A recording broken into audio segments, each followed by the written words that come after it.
And good evening, everybody. Welcome to the latest edition of You Get What You Get. I'm Ricky Hampton with my great friends, Tim Turner and Tree McDougal, coming to you on a Tuesday. Hope your week has started off great. It's Victory Tuesday here in Motown. Ah, Lions pulled one out last night. I mean, I was stunned. Thank you. I appreciate that. And everybody in Atlanta is sending us thank you cards for knocking off Tampa Bay. And Tim, I went into this game, and first of all, welcome everybody. Welcome Tree. Welcome Tim. I just want to get this out of the way because we got a good show planned tonight. We're hoping our good friend Derek Gervin will be able to join us, former NBA player with the New Jersey Knicks, the younger brother of the Iceman, Derek Gervin. George Gervin, and because the NBA is tipping off tonight. But I was so amazed by what the Lions were able to do last night, winning that game 24-9 over Tampa Bay. With Tim, their entire starting secondary was out. I've never heard of that. Well, yeah, you're right. But I was also, going back to Sunday night where the 49ers had nobody on their defense, but still they won the game 20-10. So, some people take advantage of opportunities. Some people just, waste it. So, you guys made the best of it. I thought Saint Brown is his name. He was outstanding. As is Goff. He surprises me every time he goes out there. Your offense is incredible. As is Gibbs, who was just an incredible athlete. Yeah, but I was just blown away by guys. Nick Whiteside had never played in an NFL game before, Tree. Not even a preseason game. And now you're going out there and you're trying to defend Mike Evans before he got hurt, and that was terrible. I hate to see what happened. I missed Evans getting hurt. Is he what happened to him? yeah, what happened? He broke his clavicle. Oh, and just diving for a long pass, and and he was out. I think he was out for a while. Does that mean he's gone for the season? He's probably gone for the season, and I know how the NFL works. That's nobody feels sorry for anybody. Oh, I especially me when we play them down in Tampa in a couple of weeks. Yeah. We don't need that distraction. But you hate this guy because Mike Evans is truly one of the greatest receivers in the league. Absolutely one of the best. And it's like you have to game plan for him. Well, and the thing about and I'm sorry, Tim, me cut you off. He goes about his business. He's going to take up the slack for sure. But I understand he was a little bit banged up too. Yeah, he was banged up. Who was banged up? I'm sorry, I couldn't hear you. Say what? The rookie receiver for Tampa, I want to say Ikabu or what I forget. Abuka. Abuka that's what it is. Yeah, one of the many Ohio State receivers. Man, they're just receivers. But Baker Mayfield, like any NFL quarterback, if you pressure them, they're going to struggle. And the Lions were really able to get after them with just their front four last night. They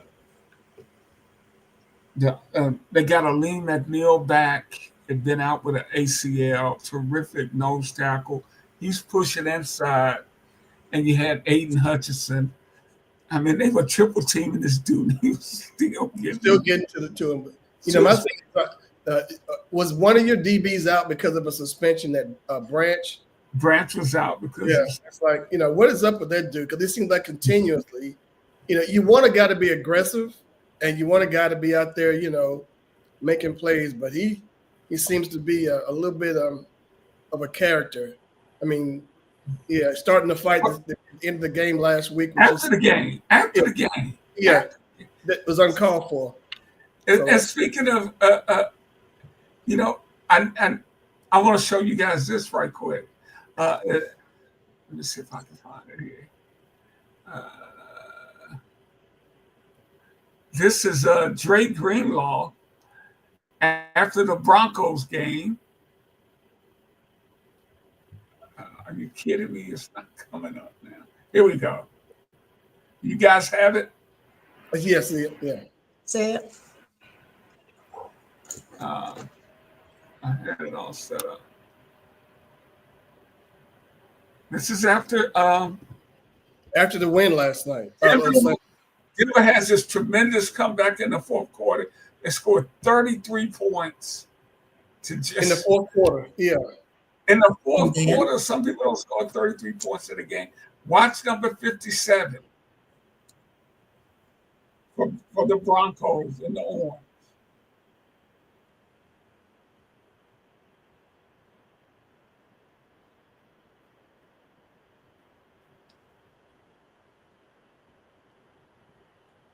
That's the first time I've ever seen somebody get a penalty after the game. Right. Do you see when the ref throws the flag? Yeah. That's insane. You think you see it all in the NFL, but that was a little bit on the crazy side. Yeah, and he's paying the price. Now he is suspended for the next game. It doesn't make any sense. Not one bit. No, I'm thinking, Denver, you won the game. What's going on with you, man? You won the freaking game. But that's kind of the stuff you talked about, Tina. With Branch and Juju Smith-Schuster, who gave him a cheap shot in the game, but like that's part of the game, right? Yeah, it is. It's a violent sport. It's a one where guys a little bit too much testosterone fuel, but you gotta try to temper that because you hurt your team when you do crazy stuff like that. Absolutely. You would have never done that, right, Tim? Yes, I would have. I was a hothead. I didn't mind. I've been kicked out of baseball and football games in my career. So yeah. You're a hothead? Oh yeah, pretty much was. Ricky, you remember James Brooks, the running back for the Auburn and the Bengals? Yes. Yeah, they were kicking our butt in high school. Warner Robins, I think they beat us 69-0. But he was returning one of my kicks, and I tackled him. And on my way up, I kneed him in the head. And so they cost me getting kicked out. So time. You got kicked out of the game. Oh yeah, the referee saw it. I made it look like an accident, or I thought so. In your mind, you had to go saying it differently. Differently in my mind. Oh, I'm sorry. And they were like, "Yeah, right. You're gone." You don't see specialists getting kicked out of games for very often. Kickers are no punks, Rick. Represent.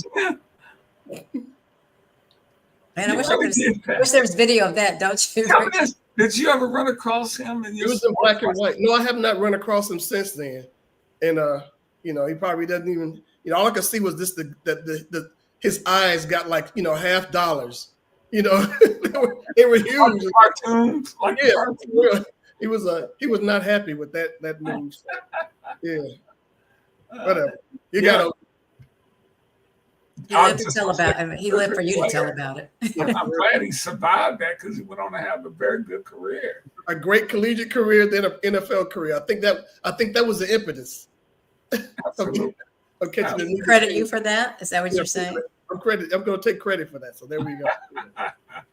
Okay, okie dokie then. It's been a busy couple of days. We got NBA games tipping off tonight.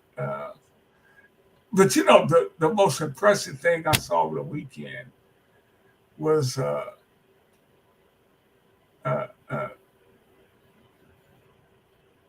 the Dodgers and Ohtani. Oh yeah, that's to me.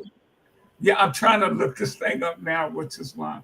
I mean, that was freaking amazing.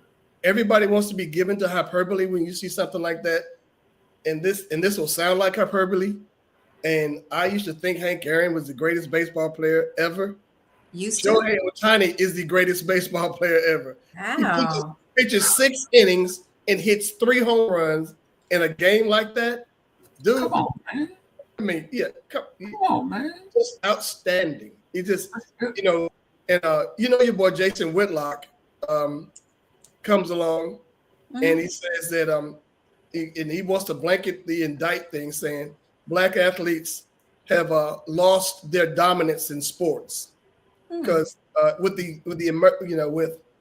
Shohei Ohtani being the best in baseball. Granted, brothers have been playing baseball for a while now, but he mentioned Jokic being the best player in the NBA. So it's like, he wants to subordinate all black athletes because you got 2 guys who are outliers, who are outstanding athletes in and of themselves, but he wants to turn it into a racial thing. And I guess he makes it's good for his overlords over there at the Blaze.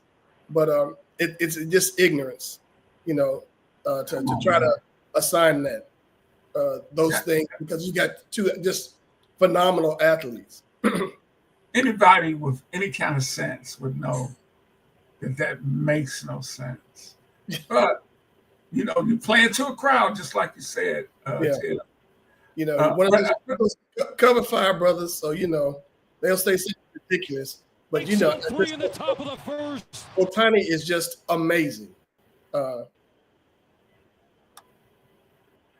And I was it the second one he hits that was just. It goes out of the stadium, correct? I think this is the first one.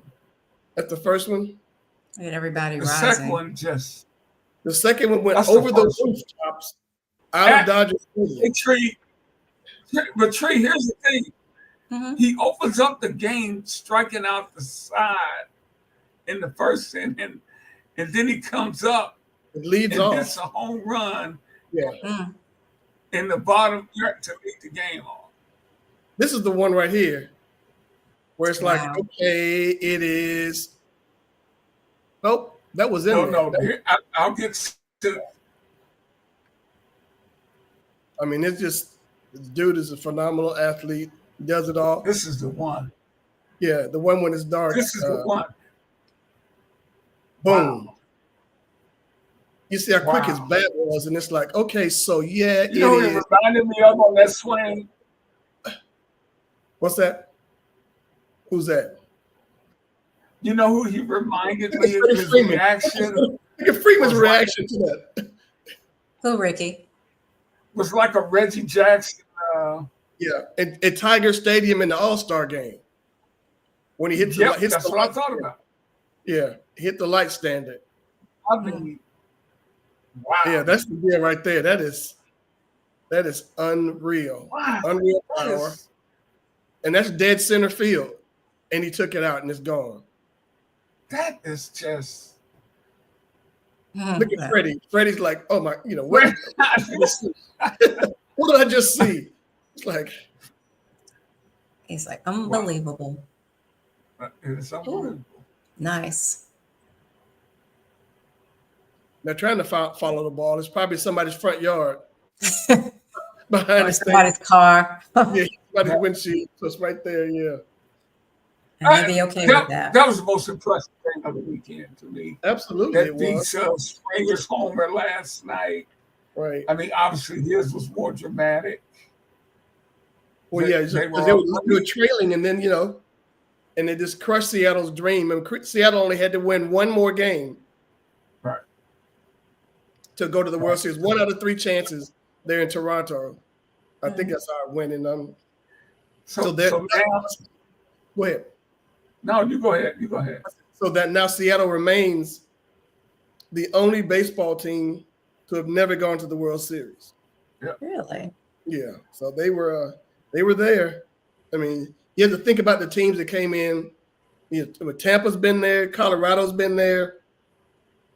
Those type of teams have what made it to the series before Seattle. And I think Seattle and Tampa came in the same year, if I'm not mistaken.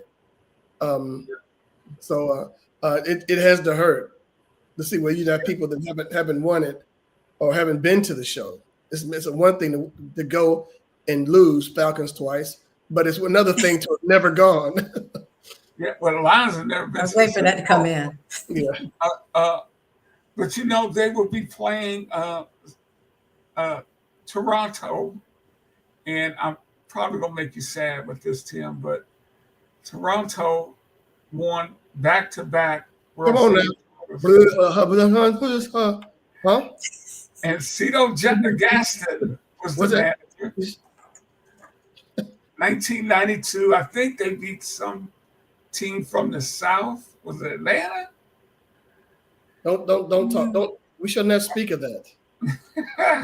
I tell you what, I tried to run away from it one evening, but they wouldn't. But Pat Metheny would not let me.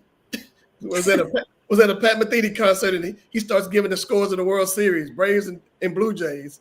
I'm like, come on, man. Wow. Come on, man.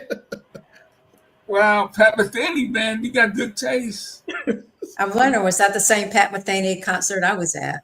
No. This was in Houston. Okay. But the one I cannot believe. I think Tree and I were in the same building for a Pat Metheny concert and did not know it. At the Moonshell Saloon in Atlanta. I will never forget that. So yeah.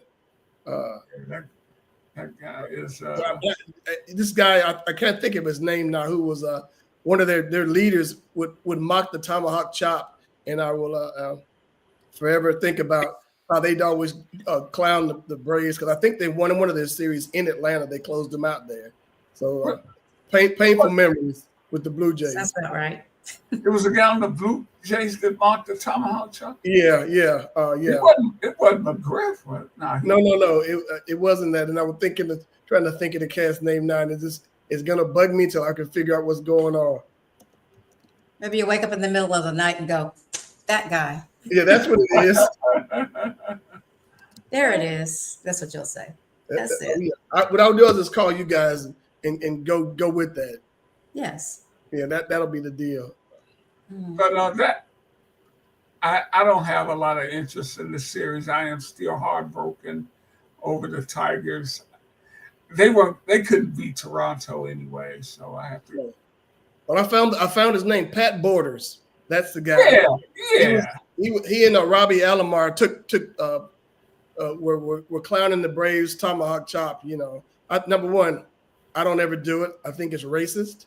But two, don't. It's like you don't want nobody to mess with your people. Right. You can mess with your people, but don't nobody else mess with your people.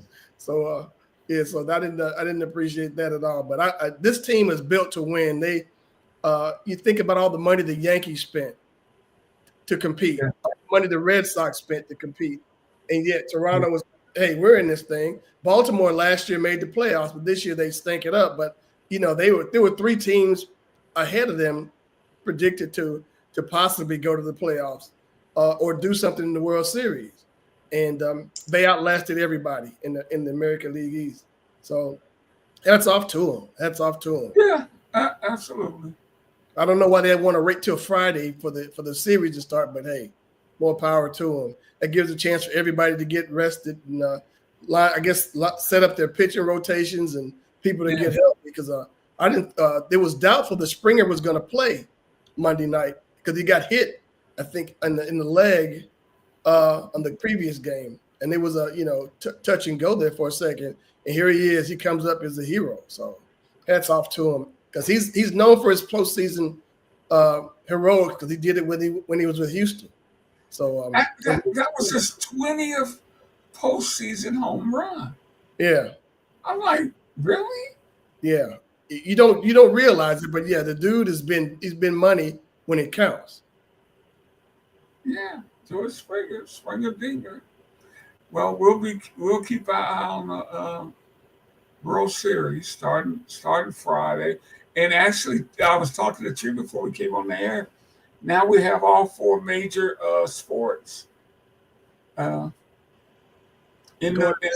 this season. NBA tips off tonight. Hopefully, we'll be joined in a couple of minutes by Derek Gerber.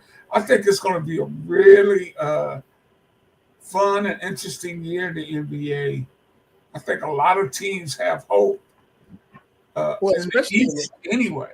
in the East, there's got to be a ton of hope because there's no clear-cut favorite now. You got Embiid and Paul George never can stay healthy, so Philly's going to be up in the air. Giannis doesn't have a whole lot of help in Milwaukee. The Knicks are kind of sketchy. I mean, they don't go long into the postseason.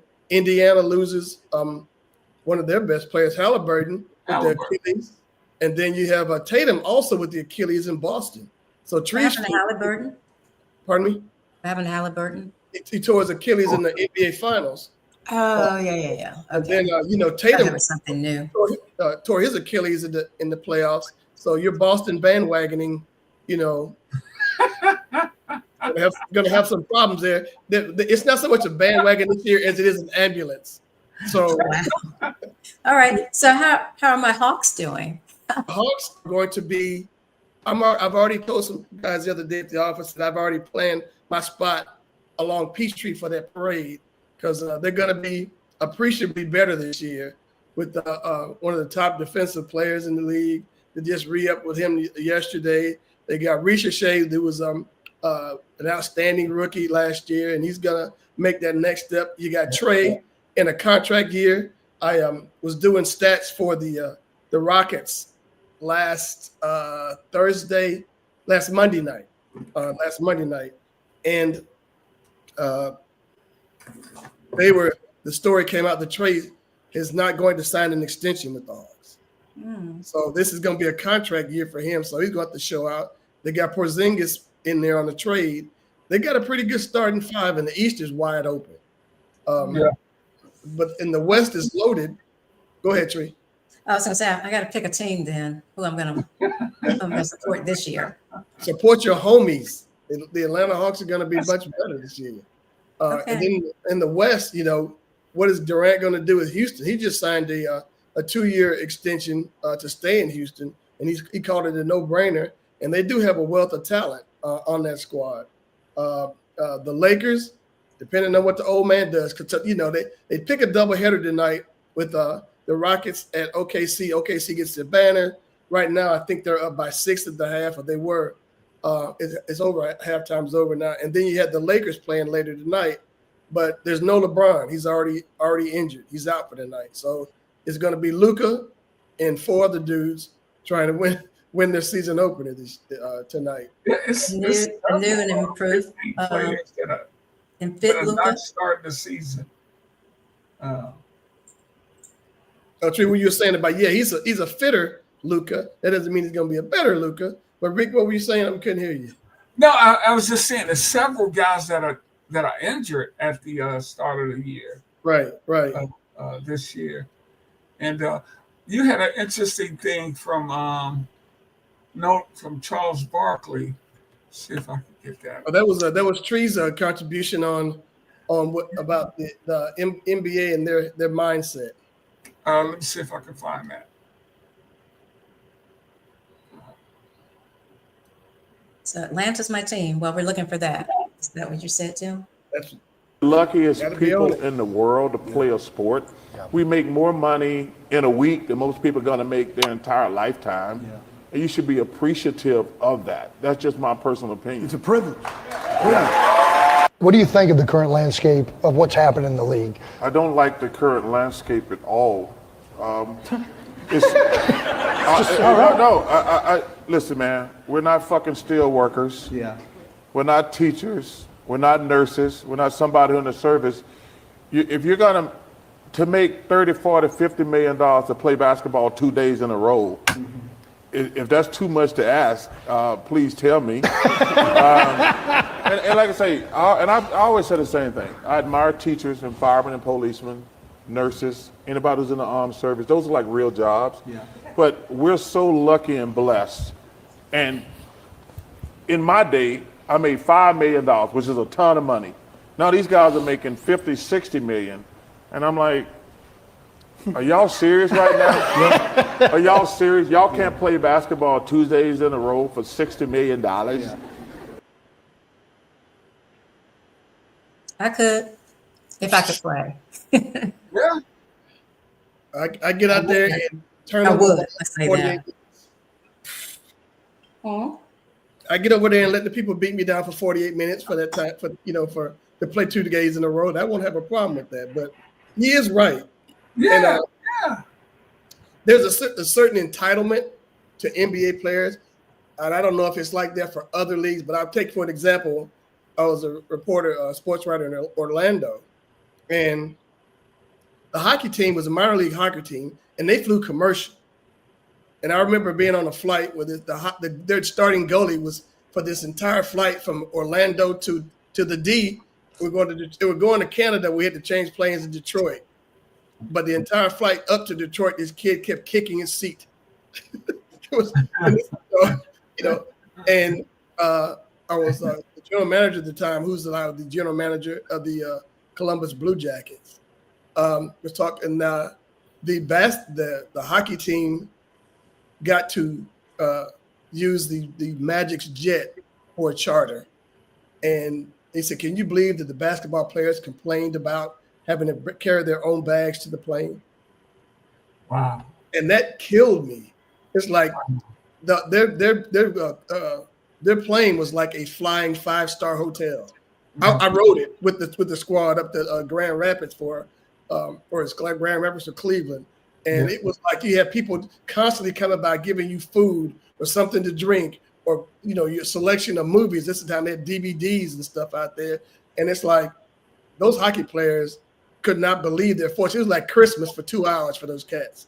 But, and some of them were playing with bad bodies. One guy had his leg taped up because he had torn knee ligaments, and he was going to play with torn knee ligaments. And one of the Magic players got a DNP because did not play because he slept wrong on his pillow and had a crook in his neck. So being spoiled, these cats. What else are they going to do in life? What else is their skill set that they could be able to be so cavalier about that? And it works for across different sports, but it seems to be an issue here. And I'm quite sure there are people in every other sports that are just as big a prima donnas. And the NBA just signed a new deal with NBC. And they're going to be on Amazon Prime this year. Peacock. So the money is still coming in. There are 8 different ways to watch the NBA this year. And if you have all those streaming services and all those channels, it's going to cost an NBA fan $650 to watch a season of basketball. That seems like a season ticket in the rafters of one stadium. But that's a lot of money. That is a lot of coin if you want to watch all the NBA games. Granted, I'm not going to wait up all night to watch Sacramento play San Antonio. So, Right. It's only going to be these marquee games. So, Yeah, it's just And honestly, now NBA, I'll really start tuning in after Christmas. after Christmas. Christmas Day, maybe. But you know what? I get tired of seeing the Knicks on Christmas Day. Irrespective of their record, the Knicks are on television. It's like all these New York teams, they can stink to high heaven, but they're going to get that run on TV. It's not like it's not a tradition. It's not like the Lions on Thanksgiving, the Cowboys on Thanksgiving. It's not like that. Granted, the Cowboys are jealous of y'all and wanted to have a piece of that Thanksgiving pie. So it's not like those things. This is just like you have these things foisted upon you. That's very true, man. Evidently you're not a fan of that. But not in the least, ma'am. But I have to agree with Charles on this. Guys need to try to get out there and play. Now, if you're injured, you're injured. But some of this, what do they call it? Load management. Load management. Oh, yes. It's a load, all right. Absolutely. But we got the NBA here, and should be really interesting, man. I'm waiting to hear from Derek right now. But that's the second half of the show. Yeah, go ahead. It's fine that we don't have them, because this gives us an opportunity to talk about a record that was set over the past 3 weeks by Tree McDougal. Well, it's 2 weeks in a row. She went to homecoming, with the GHO homecoming. She went to her college, UNC Greensboro's homecoming. And this weekend, foolishly, Savannah State has picked the Maroon Tigers as it. So are we doing any wagers on who's going to win? No, there's none of that. We don't need to do that kind of stuff. We need to break this game down in depth. Oh, here's it in depth. We're good. They stink. Okay, enough analysis. Wow. Just like that. Yeah, just like that. It's going to blurt it out. No, Morehouse is on a 3-game winning streak, which is. Oh, wow. It's just fantastic, man. My thing is, I think they won 3 games over the last 4 years. So they got 3 in one season. That's great. There people could die happy now. And I believe you said on your one-sided stadium that you guys have. Yeah. That, See, that was a private conversation. You trying to get her to bust us. Private, everybody knows. She gonna bust our homecoming. That's number one. Okay, go ahead, Tree. Go ahead. Go read the laundry list of why it wasn't the greatest homecoming of all time. Which one? Yours? Yeah, Morehouse is homecoming. I've never been, but I'm just saying nothing is greater than GHO. We didn't have a PA announcer for the entire game. Yeah, so what's up with that, y'all? Okay, we had a tailgate next to the stadium. Normally they have a barrier along the fence to separate the tailgate from the stadium, because it's like, why would you pay $50 for the tailgate, then pay another $40 to go inside the game when you could just look through the fence and watch the game for nothing? I don't understand why they charge 2 separate things. Yeah. And then you see then the deal is, then make sure everybody at the tailgates can look at the game, so there's nobody in the stands.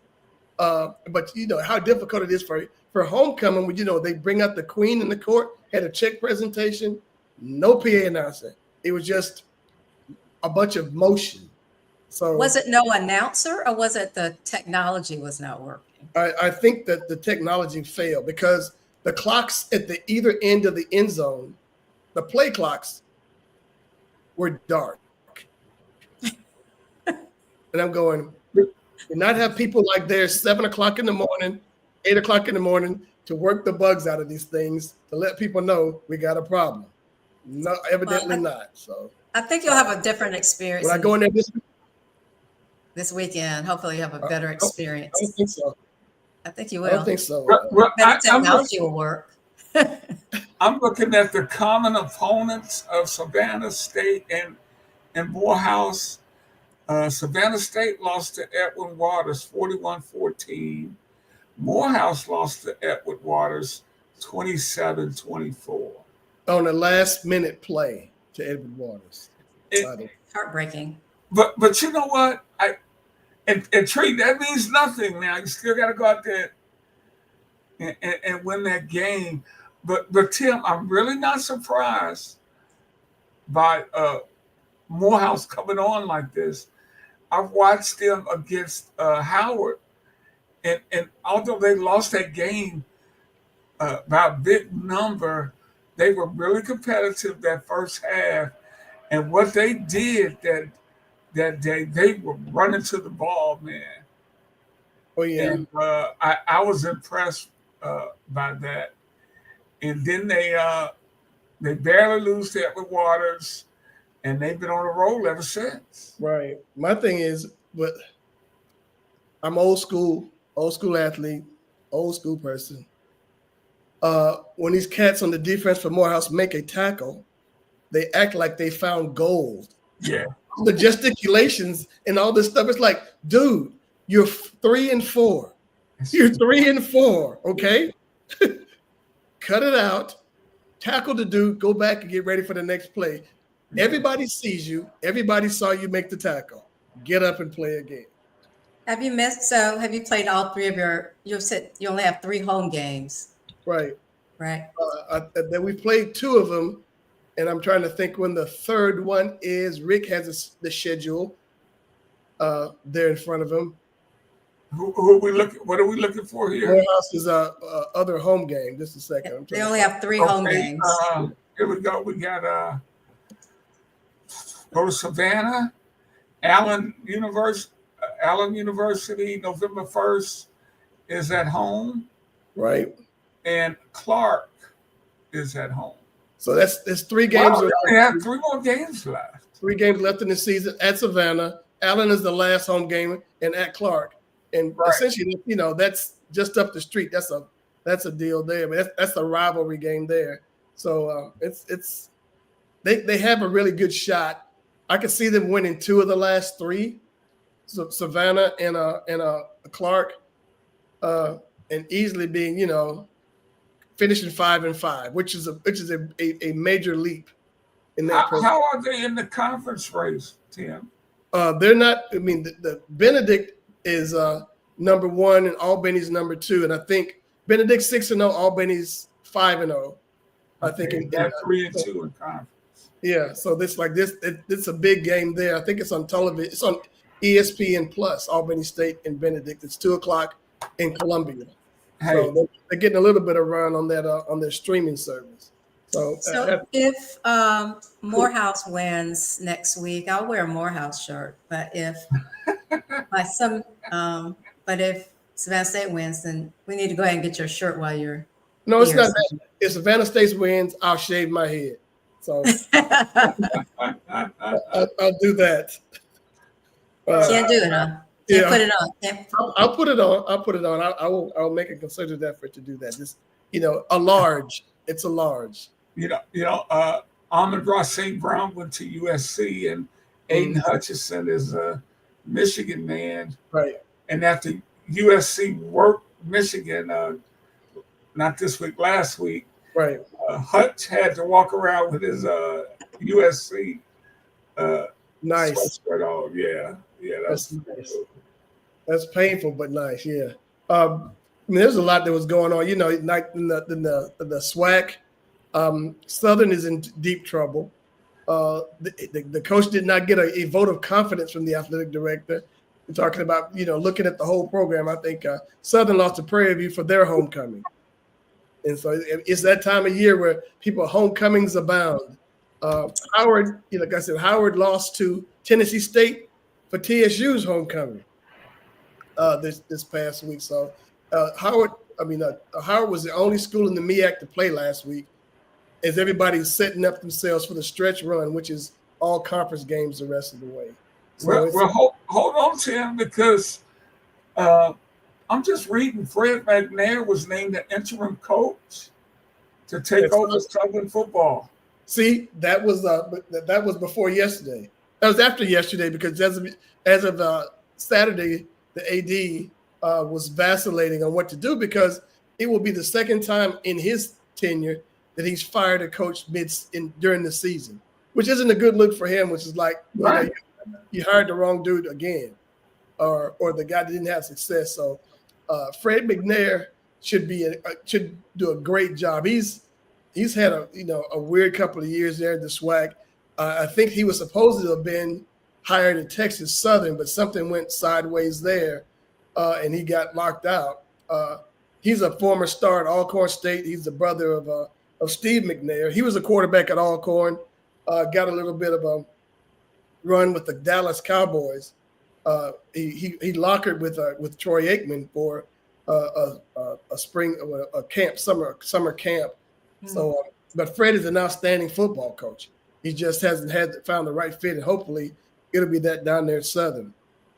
Mike went to my undergraduate school, University of North Carolina, Greensboro, for their homecoming. And while we didn't have a football team, we had an amazing weekend with, traditional bonfires. But the most coolest thing I want to just say is that the alumni house was named after Marcus T. Johnson. It's a gentleman African-American gentleman who donated $5 million. And it's the first time that they've ever had a building with an African-American's name on it. And so it was really a great experience. And so we don't care about football at UNCG. We have great soccer teams, another team. But that was really a great and special experience. That's pretty awesome right there. The guy, as you were telling the story about well, he's told a story about when he was there in campus, and some students wrote something. Talk about that. Yeah, they had put something racist on his dorm door, and he talked about that in his speech. And then at the end of his speech, but he said, "Well, now I have my name on this building. Checkmate." So Yeah, sometimes people's hate can motivate you to do better or do something great. And then I just love the juxtaposition of that, where he, had something negative written on his door, but now his name is on a building. Yeah, that was fantastic. That's I awesome. love that story. Marcus T. Johnson Alumni House. And for that, good and well, when people see that name on the building, you know who it is. If there's ever a brother named, that's Marcus T. Johnson, sort of like Draymond Green. Those two. Draymond. That's a brother, right? Yeah. Marcus T. Booker T. And Draymond, good and well, that's who, what's up. So, yeah. Hey, Patrick, there was no athletic event, because there's some schools like Fisk University, which used to have football until they ran out of footballs because Tim lost them all, kicking them. Yeah, they typically have a soccer game, but I was not part of that. But it was just a really good overall experience, and it had changed so much from back in my day when there were about 1,000 African American students, and now I think it's had one phone on the hall. We had 3 phones on the hall.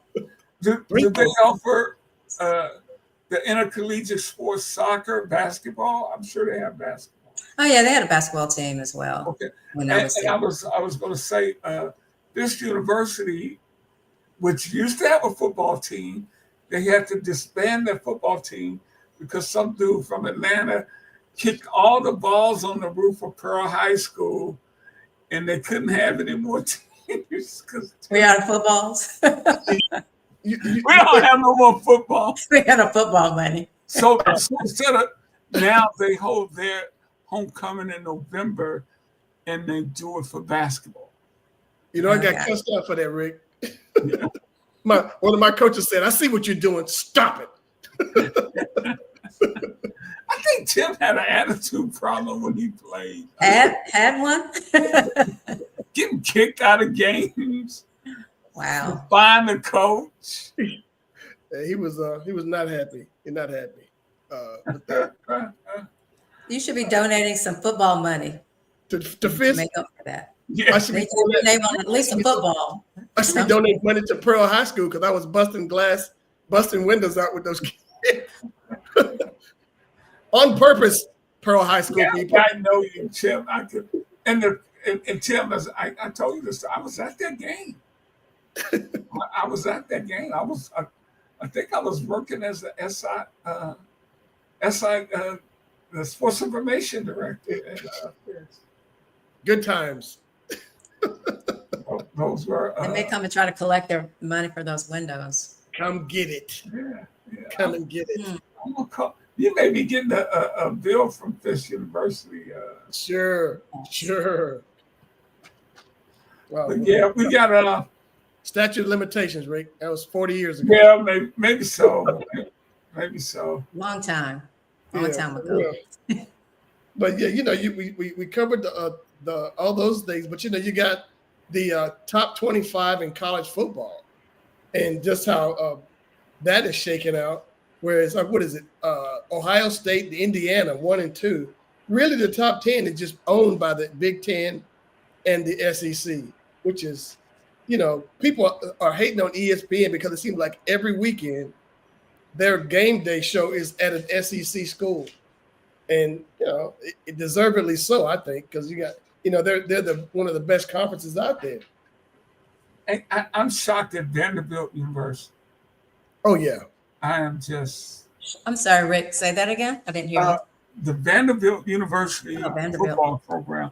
When this NIL deal came around, I was thinking, what is Vandy going to do? Because they have struggled mightily, and now these programs are going to get even stronger and deeper, and Vandy's just going to be Vandy. But Vandy has put money into their program. Mm. And if you look at their roster, you see the guys running around on that field. These are athletes, man. I bet you that team is 60, 70% African Americans now. Right. And see, that's a brainy school. So their brothers, there are brothers out there who get after the lesson as well as they do playing football. You're gonna, and they've been the talk of the SEC actually.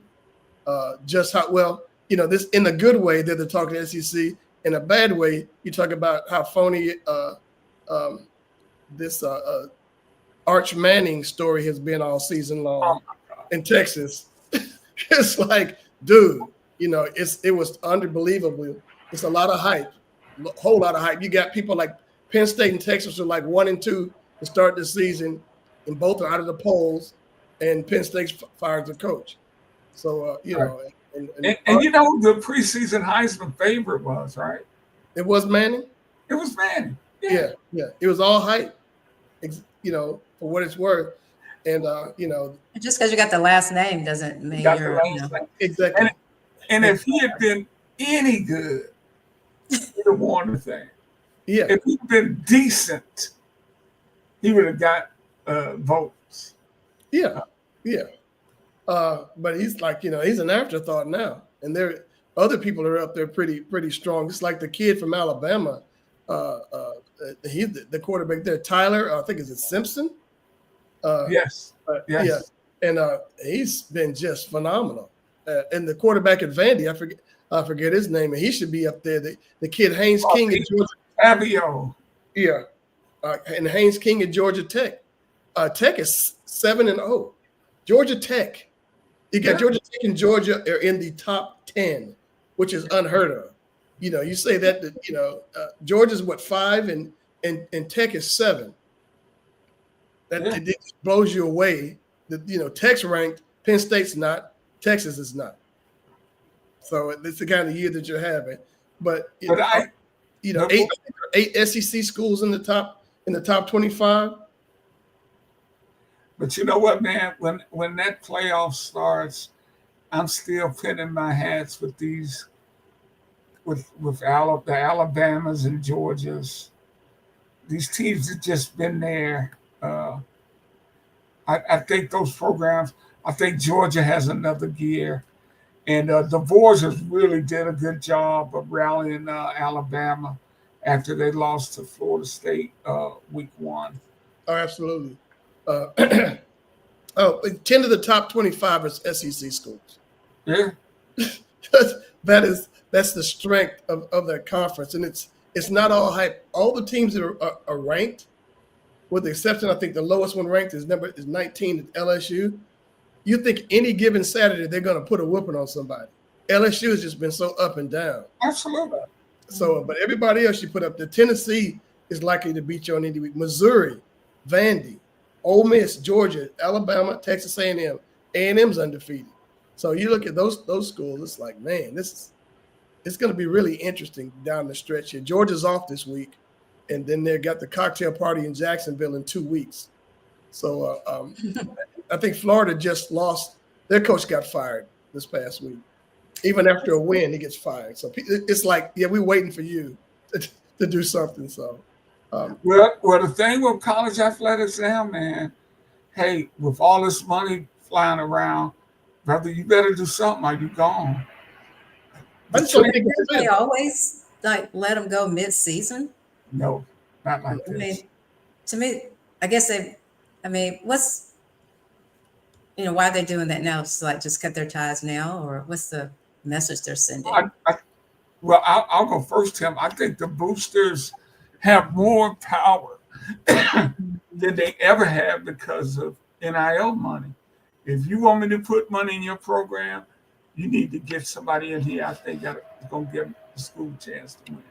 Oh, absolutely. And that's the deal. It's like A&M should be up where they are. I think a couple of years ago when they had Jimbo Fisher, I think there was some sort of deal where almost every year, every player had some kind of NIL deal or had some sort of pay to play there. And that's really unheard of. Generally it's the stars with those $100 handshakes. It's not like, third string long snapper getting any kind of money, and that's where it's starting to go right now. I think the kid who was a quarterback at Miami left Georgia for financial reasons. It wasn't so much competition, but he's another guy who was a Heisman candidate, except he threw for 3 interceptions. Miami did when they lost to Louisville this past week. Money changes things. That's where the loyalty lies. With some of these kids, some folks will have legacies or they'll have rationale to go to these schools, but a lot of times now it's all about what am I going to get paid? And if I'm not going to be a high draft pick, I'm going to take the NIL money while I'm in school. I don't see people jumping to the pros if they don't think they're going to get the first round pick, because you can make $1 million. Arch Mann is probably making up $1 million right now. Yeah. He's getting paid. Based on in name fact, alone. I saw on some kind of clothing commercial either today or yesterday. One of these little athletic wear companies. Right. He does a commercial for them. Hey. One more thing, though. This is the thing that got me about NIL money, because the quarterback for Alabama has some sort of deal. His dad is a coach for Tennessee Martin, and his dad's team played that afternoon. But because of NIL money, had a private plane waiting for his dad. There you go. Bring him to Tuscaloosa for a game. That's legal. Call my son up, man. Yeah. Sweet. Michigan's playing. Hey, Rick, where's my plane, man? Yeah, it's legal now. So when I heard that, I'm like, whoa. I was asking, is that legal? They said, well, it's an NIL deal. Hey, hats off to him. Hey, and speaking of hats off to Alex Mortensen, the son of Chris Mortensen, the legendary NFL reporter, the late Chris Mortensen. Yeah. He led UAB to an upset of the University of Memphis over the weekend. I think this is his first year at UAB. No, he just stepped in. He just stepped in as head coach. They fired Trent Dilfer. And promoted him to interim. So that's kudos to him. Yeah. And I didn't even know he was a coach. It's like, something like that, you would think he would try to go into like one of the carries where they just, last name Carey, going to be behind a microphone, or go into journalism as Mortensen. But he chose a path away from what his dad did. And it obviously has been successful. They turned the program around. I think that might have been, I don't know if that was their first win or not, but I think they're second. Yeah, and it was an upset because Memphis was unbeaten, had a chance to maybe get into the playoffs, and Memphis has a good team.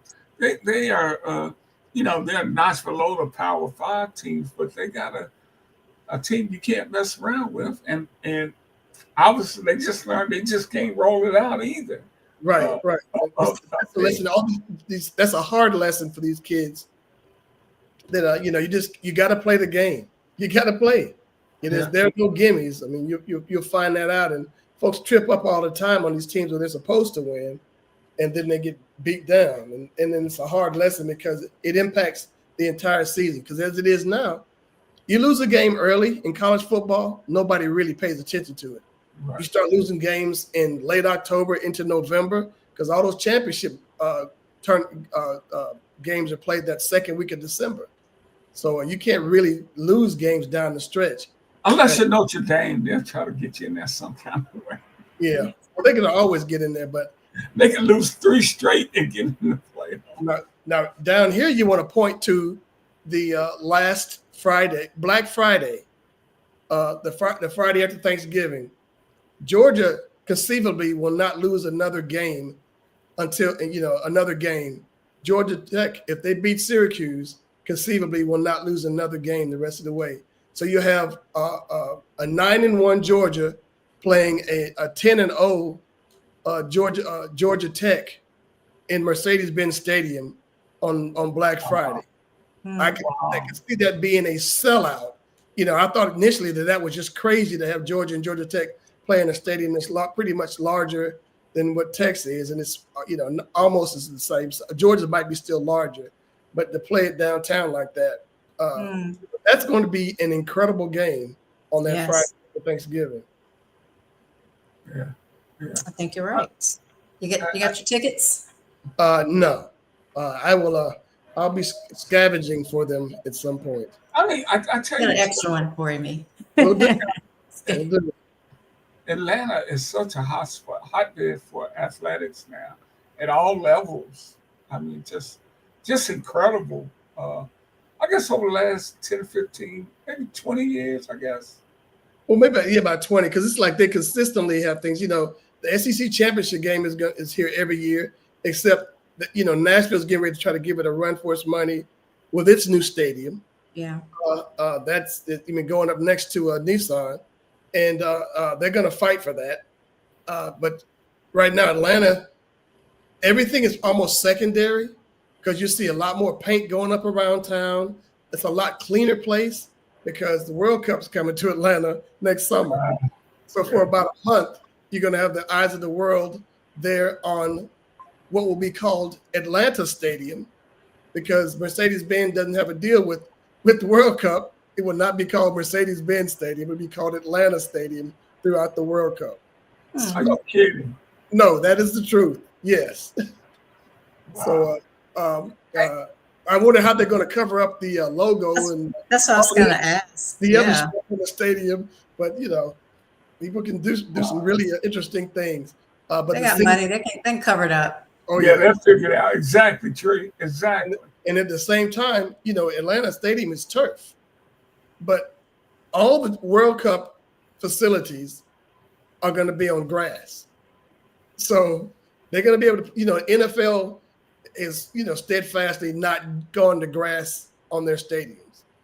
But, FIFA said, we're going to have grass. And they're going to dig it up. We're going to have grass in Dallas. We're going to have grass in Atlanta. You're going to have grass in New York, where those sites for these matches. So, yeah, it's going to happen. It's going to happen. Hey, we didn't get to talk much NFL, Tim. I am losing on the Falcons freaking every week in my pool. I can't figure them out. Help me, brother. That was mystifying offensive play on Sunday, and it was even more mystifying defensively, because I was talking to somebody that said, I will help them pay their cable bill so they can get it turned back on, because evidently nobody up there realized that Christian McCaffrey can play. It's like, do y'all not watch television? He's pretty. Watch this dude. Yeah, it's like, and he just went crazy on them. Are you pleased with Penix? No, not yet, because I don't think he has too many errant throws. And I look at him like I look at Matty Soft Serve, formerly known as Matt Ryan. If you got 5 yards or less to get a first down, you should be a threat. They had a 4th and 2 when they were only down by 3, and they threw a pass. I'm like, come on, man, roll out, get it yourself. Patrick Mahomes does it all the time. Baker Mayfield does it all the time. There are cats. Jalen Hurts will do it. You got cats who are mobile quarterbacks. Heck, the kid Dart up in New York. They're all these guys that are a threat. Jared Goff ran for a first down the other day. I'm like, what? Yeah. Are you kidding me? Well, you got people that are moving. You got to account for them, and that makes a difference. I mean, Josh Allen, all these guys who are runners as well as quarterbacks, and Penix is kind of beat up. He's got those bad knees, but nonetheless, he should be able to be better than Joe Namath out there. But he moves pretty good, though. Yeah. Considering his injuries. They just didn't. They keyed on Bijan, but they have other weapons, and they didn't use them effectively. But they got a layup this weekend. I shouldn't say that. Don't say that. The Dolphins you can't beat Miami now, because they're about to fire Mike McDaniel.